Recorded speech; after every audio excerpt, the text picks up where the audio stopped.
Ya, Ya, selamat datang Mas Edi. ya, Assalamualaikum. Waalaikumsalam, Waalaikumsalam. Mas. Oke. Alhamdulillah sehat. Tadi Mana Mas ya, adik semua? Sehat semua ya? Alhamdulillah. Alhamdulillah. Alhamdulillah sehat Mas. Oke. Nih, sorry nih Ya, saya sambi ada 3 Zoom, jadi ya terpaksa tadi saya off semua itu. oh iya iya iya iya. Iya. Ya, ya. Siap Mas. Nggih, lanjut.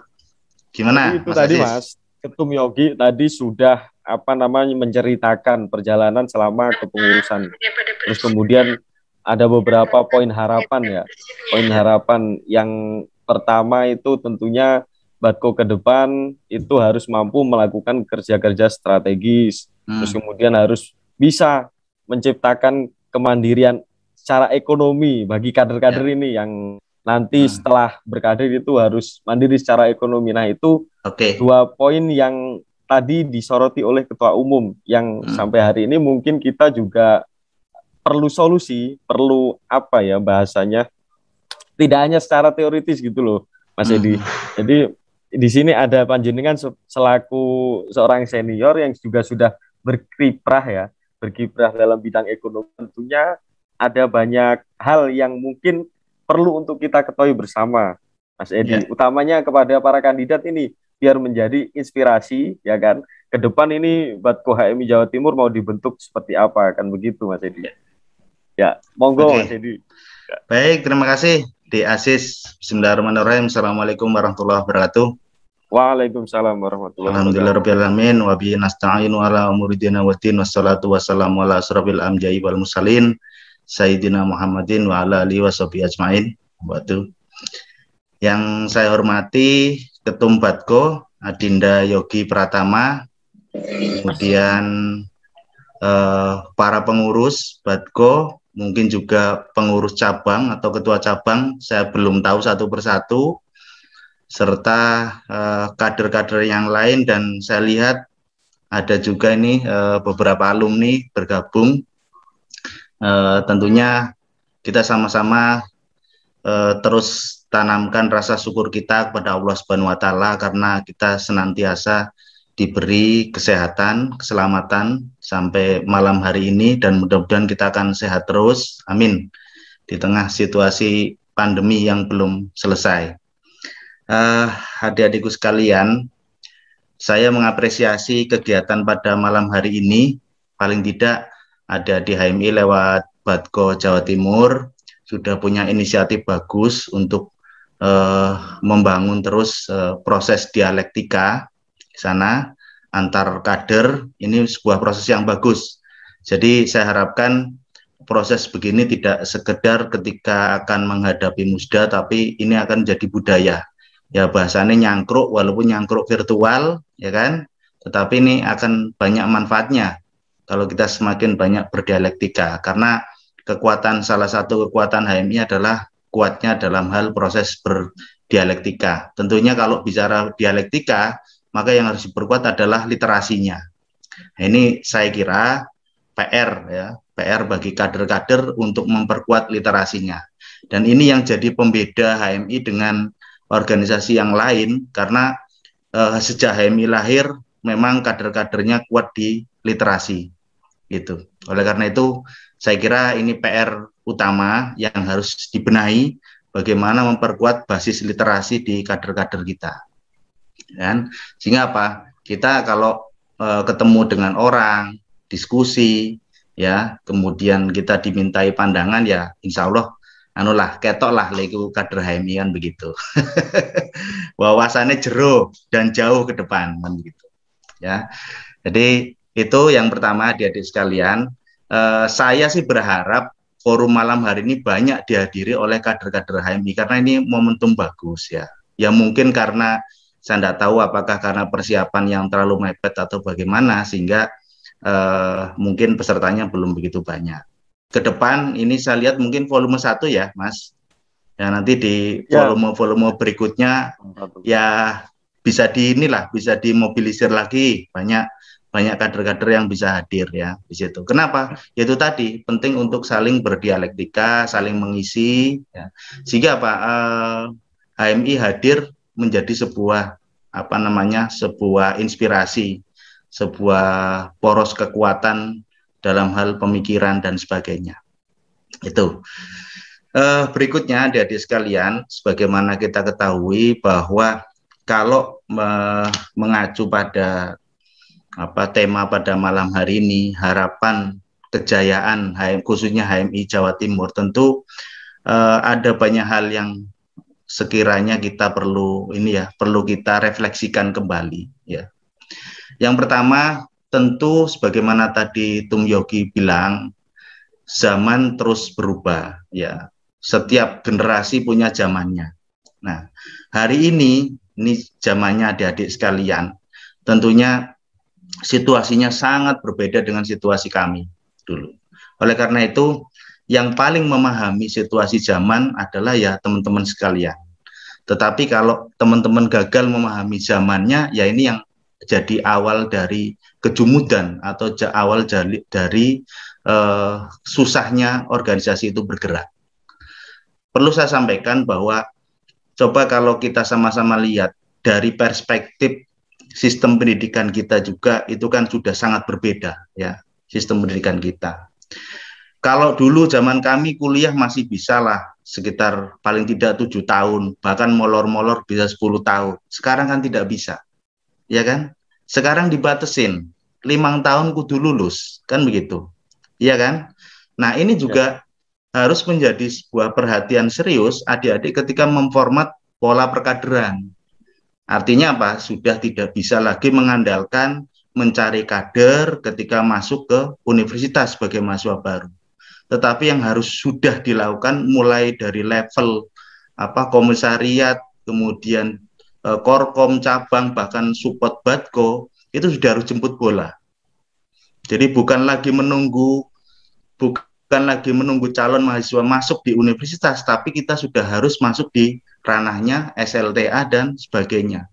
Itu wajib sudah harus dilakukan. Karena itu tadi rangkaian dengan masa studi yang sangat pendek. Ya, bisa dibayangkan ya. Sekarang di universitas-universitas negeri yang sudah menerapkan standar tinggi untuk sistem pendidikannya. Ini kan sekarang ada double degree ya. Double degree di mana 5 tahun sudah bisa S2 selesai. Ya kan? Semester 6 kemudian masuk semester 7 bisa langsung upgrade sekalian kuliah di S2. Pas target 5 tahun sudah harus lulus selesai S2-nya. Nah, ini kayak begini kan harus disiasati. Nggak mungkin dong misalkan kita tidak melihat seperti itu. Oleh karena itu, saya kira tantangan pertama yang harus dilihat oleh adik-adik sekalian, satu itu tadi, di sistem pendidikan, itu sudah sangat berbeda antara zaman kami dengan zaman teman-teman sekarang ini. Gitu ya. Kemudian yang kedua, apalagi sekarang berlaku MBKM ya, Merdeka Belajar Kampus Merdeka. Konsepnya sudah sangat berbeda. Ya kan, di mana teman-teman ketika masuk di semester 6 sudah diperbolehkan untuk mengambil kuliah di luar, baik di universitas lain atau di perusahaan atau di tempat lain. Ini saya kira bisa jadi sebuah kelemahan bagi HMI, tapi juga bisa jadi peluang besar bagi HMI. Tergantung bagaimana HMI bisa menangkap ini. Karena ini sekali lagi terkait dengan proses perkaderan. Anda bisa bayangkan ketika selesai semester 6, dia harus pindah ke universitas lain, selama 1 tahun mengambil studi di universitas lain, atau dia memilih untuk bekerja di sebuah perusahaan selama 1 tahun yang dihitung 2 semester, ini kan juga berkonsekuensi pada roda perjalanan organisasi, apalagi adik-adik yang akan jadi pengurus. Ya kan? Betul enggak? Ini yang harus dipikirkan dengan serius. Artinya apa? MBKM ini itu bisa menjadi malapetaka bagi HMI, juga bisa menjadi jembatan emas bagi HMI, tergantung bagaimana menyiasati ini. Itu ya. Tuh, yang kedua. Terus yang ketiga, dari perspektif biaya pendidikan, ya kan. Biaya pendidikan, ya kita sama-sama tahu, biaya pendidikan masuk kuliah sekarang tidak murah seperti zaman-zaman kami. Ini juga harus adik-adik perhatikan. Kenapa? Artinya sisi-sisi proses perkaderan juga harus memperhatikan fakta seperti itu. Ada banyak tawaran beasiswa ya yang diberikan oleh universitas, terutama universitas-universitas yang sudah mapan ya. Nah, ini sebenarnya peluang adik-adik untuk masuk di ranah itu. Bagaimana bisa mendapatkan akses-akses beasiswa yang sangat banyak. Nah, ini yang jadi problem adalah bagi universitas-universitas yang memang daya dukung dananya tidak seperti di universitas-universitas yang sudah mapan. Ini juga pola perkaderannya akan berbeda antara yang kampus-kampus yang sudah mapan dengan yang masih kampus perjuangan. Ini juga harus diformulasi. Saya kira ini juga jadi PR, ya, PR adik-adik HMI untuk memformulasi pola perkaderan yang sesuai. Sekarang kalau kita lihat, bayangkan, misalkan kita sudah betul-betul berniat berorganisasi, tiba-tiba harus terkendala dengan biaya. Dan itu banyak kejadian adik-adik kita. Saya kira mungkin di antara teman-teman juga pernah mengalami begitu.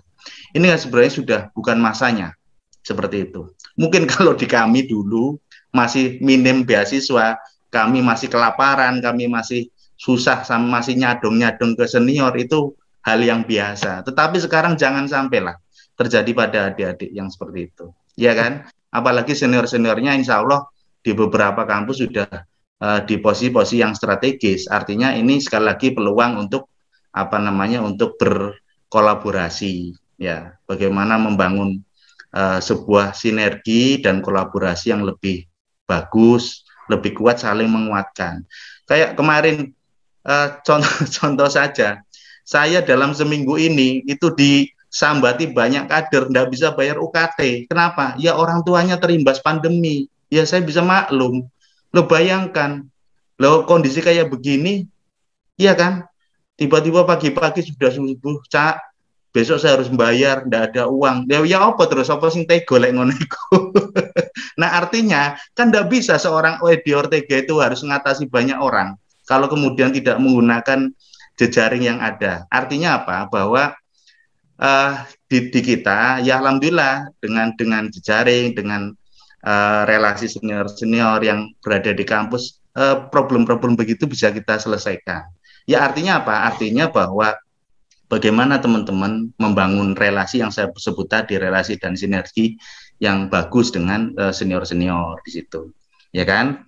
Oke. Berikutnya, saya dikasih waktu berapa menit ini, Mas Aziz? Nanti saya kebablasan ngomong ini.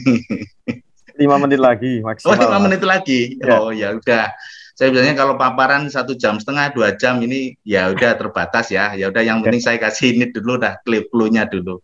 Ya tadi Mas Yogi sudah sampaikan bahwa saya memang pada saat Muswil kemarin sempat diskusi dengan Mas Yogi, saya sampaikan paling tidak beginilah, sebuah organisasi itu kan akan menemukan entitasnya ketika dia bisa memunculkan sebuah branding, ya. Artinya kalau biasa-biasa saja, as usually, yang nggak akan dilihat, kan begitu. Maka harus menciptakan branding. Badko Jatim ke depan harus punya branding. Saya kemarin di Muswil, brandingnya apa? Brandingnya adalah halal, kan begitu. Ya sudah, bukan sekedar branding, karena ini kerja-kerja real yang harus saya kawal untuk mengawal itu tadi, alumni-alumni muda, supaya banyak pilihan, banyak alternatif. Saya contohkan misalkan, kenapa saya memunculkan itu sudah satu jelas, sudah ada pijakan hukumnya, bahwa ketika bicara halal dari voluntary menjadi mandatori, sudah wajib itu. Artinya berdasarkan Undang-Undang 33 nomor 33 tahun 2014. Sehingga apa? Yang dulunya masih sifatnya voluntary sekarang sudah wajib. Anda bayangkan sekarang pelaku usaha di Indonesia dari 64 juta pelaku usaha dari kecil sampai besar, sekitar 32 juta itu pelaku usaha mikro kecil. Anda bayangkan. Dan pelaku usaha mikro kecil itu sekarang harus memiliki penyelia, wajib harus ada. Nah, hal-hal seperti ini kan kalau tidak ditangkap peluang begini, ya yang akan dapat orang lain lagi, pihak lain lagi. Makanya saya dorong ini teman-teman, karena ini sudah regulasi, ini sudah peluang besar bagaimana adik-adik ini ada banyak pilihan. Jangan sampai ya ibaratnya lulus masih bingung, lulus pikirannya wis tak jadi pendamping desa saja dan sebagainya. Ini kan ya mohon maaf, sudah bukan pola inilah, bukan gayanya kader HMI ya. KPU Mas. Makanya tadi Mas Yogi sudah buka penguatan basis ekonomi. Ya memang ini fokus saya ke depan bagaimana mengawal di kami ini adalah fokus di penguatan basis perkaderan, pendidikan dan ekonomi itu. Nah, harapannya tentunya nanti adik-adik yang ada di Batko siapapun lah ya punya visi yang selaras lah minimal supaya kita bisa nyambut gawe bareng. Itu kan tadi kayak penyelia itu kan hanya salah satu item saja, masih banyak item-item lain yang bisa kita kolaborasikan. Saya kira itu ya Mas yang bisa saya sampaikan karena dibatasi waktu 5 menit sambil saya juga nanti on off ya. Ini masih ada Zoom di sebelah juga. Ya. Baik, tetap saya ikuti, saya pantau ya. Dan sekali lagi terima kasih Tom Yogi atas inisiatifnya dan Mas Aziz serta yang lain. Salam sukses semua ya. Bila Assalamualaikum warahmatullahi wabarakatuh. Waalaikumsalam warahmatullahi wabarakatuh. Ya.